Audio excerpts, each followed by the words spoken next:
Welcome to day 9 of the 21 Days of Prayer podcast with REVO Church. We loved doing the first week of the podcast because we got to hear from people from all 3 of the different REVO campuses. We got to hear from some REVO Church staff members as well as some REVO Church members, all different ages. So it's a thrilling podcast to be a part of. It's not just one person or 2 people talking, but we've got guests from all walks of life. And this morning I've got the expert on day 9 here with me. So go ahead and introduce yourself. Kim Marshall from the Walkertown campus. I'm the first a servant there, and then I have the privilege of being an elder. Yeah, and that REVO. Servanthood is what makes you such a great leader there at the Walkertown campus. Like I said, we've got people from all walks of life, all 3 different campuses. We've got a leader in the church. We've got just volunteers in the church. We've got servants in the church. So we're glad to have you here, Kim. Thanks for being here for day 9. It's been a good day. Hopefully you guys have read the devotion and been blessed by it. I wanted to ask you how you connected, because your topic was forgiveness, and then you had Ephesians 4 as well as Matthew 18. How did you connect those and see those connecting with the spiritual discipline of prayer? The first thing for me is that I've always kind of felt like I have to ask for forgiveness, and I don't know why sometimes, right? I think God wants us to come to Him with our mistakes, the things we do, and all. But I kind of laugh sometimes too at the fact that we come to God in prayer and we ask for forgiveness, and knowing He's going to give it to us. Mm-hmm. So sometimes it's that thing of, why do we ask for forgiveness? But to me, it's getting to the point to understanding what forgiveness is when I go to pray. And that is that God is unconditionally forgiving me, or saying it's okay. Mm-hmm. You know, it's not that I should be making those mistakes. It's not that I should be okay with sinning, but God's saying, here, this is my gift to you. And let's move forward, and let's go to the next step in the next day. Right. And so when I go to pray, it starts out as a prayer of forgiveness, of asking for forgiveness, and ends up as a prayer of thanksgiving. Yeah. And being thankful for what God's given me. Mm-hmm. I love that you're starting with the idea of God's forgiveness rather than jumping immediately to, Ephesians in chapter 4, that command that Paul gives to forgive one another, because before we ever get to me forgiving you or you forgiving me, we have to start with that vertical, how God has first forgiven us. I love that. So give me something as you read through Ephesians 4, Matthew 18, and that story that of Jesus talking to his disciples. What's something you learned from reading those, either about prayer or forgiveness or just anything on the spectrum? It's really understanding or looking at the fact that forgiveness is, as you said, it's that 2-step process, right? We are forgiven, but so much of that depends on our forgiveness of others. Because for us to truly forgive somebody, we have to understand what forgiveness is to us. I struggled for a long time with leadership in the church and whether I was qualified or called. And then got to a point where I felt called, but I didn't feel qualified. And my struggle, I came to figure out, was that I wasn't sure that I was forgiven. I was holding myself accountable for things that a good friend of mine eventually got me to realize God had already forgiven me for. So it was kind of ironic when Jamie asked about being part of the group to do the 21 Days of Prayer, that when I got my subject, it was forgiveness. It's right. Course, okay, this is the one thing I've struggled with for a long time in my walk, and it's forgiveness. Right. So now I'm at a point to where I understand that.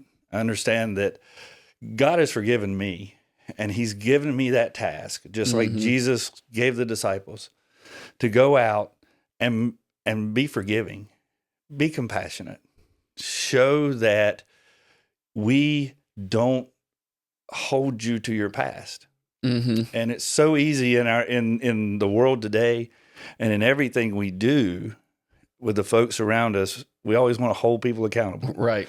You know, I am not a fan of referees at times, right? They make awful calls. If they make bad calls in a sports game, like against your team. Yeah. But the realization is at the end of the day, we all make those mistakes. Mm-hmm. And do we want somebody to hold us accountable today, tomorrow, and 10 years from now for something we did today that was that tomorrow we feel guilty about, or we feel sorry that we did it? Yeah. Or do we want forgiveness? Mm-hmm. And we want forgiveness. Right. Right? God's afforded us that. We should afford others that. Mm-hmm. And that's what Jesus tells the disciples, right? Yeah. In the story of Matthew, is that we should to see others the way God sees us. Right. It's kind of like you're saying that forgiveness is tied with the golden rule that Jesus gives of treating others the way that you would want to be treated, and realizing that if I'm going to forgive someone else for something they've done, I need to also realize, well, I would want that forgiveness from them or from someone else. And so therefore I should be willing to offer that forgiveness to someone. Oh, absolutely. And part of it is, like for me, was the realization that God's already given me that forgiveness. Mm-hmm. So who am I to withhold that from somebody else? Right. God gave it to me freely. Yeah. And I should have the same attitude and the same willingness to forgive others. Yeah, you could use those two F's. I'm a big alliteration fan. Free forgiveness, and yes. So the same way we should be able to forgive others without expecting something from them. Right up front. But it is hard. It's like you said. It's a hard thing to do. So on day 9, as we close it down, I want to give you the opportunity to challenge us, give us a next step, a practical application point that the listeners of the podcast, the readers of day 9 that you wrote, can put into practice today as it relates to these verses and prayer and forgiveness. Yeah. I think part of it is, the first part's understanding that you're forgiven. Mm. How powerful is that? Right. And how often I need to be reminded of that very fact. Every day I have to remind myself that God has forgiven me. Yeah. But what I also need to do is take that forgiveness to another level. Mm-hmm. It's not what God's done for me. It's what I can do for others. And I can forgive them for things that they did against me, against my family. But ultimately, the call is for me not only to forgive them, but to make sure that they understand that God's forgiven them, that there is a loving God. It's not about me forgiving them. It's about them knowing God at the end of the day. And hopefully they see through me, my actions, that what that love and what that relationship with Christ is about. And they become curious. They want to know more about it. And hopefully I can be part of the catalyst that brings those people to Jesus. Yeah. Because at the end of the day, that's our calling, right? Right. Is to make disciples. And so hopefully I can, through my understanding of that forgiveness. So I would challenge everybody to look at your forgiveness and extend that to others. Yeah. Yeah, that's a great next step, great application point, great challenge for us. And like you said, incredibly encouraging. Sometimes the things we have to do and the ways that we put God's word into practice is something maybe hard or not so much fun. But man, this right here, this is encouraging to think about the way God has first forgiven us. And then the hard part comes when turning around and being able to forgive others in that same way. So thanks for being here, Kim.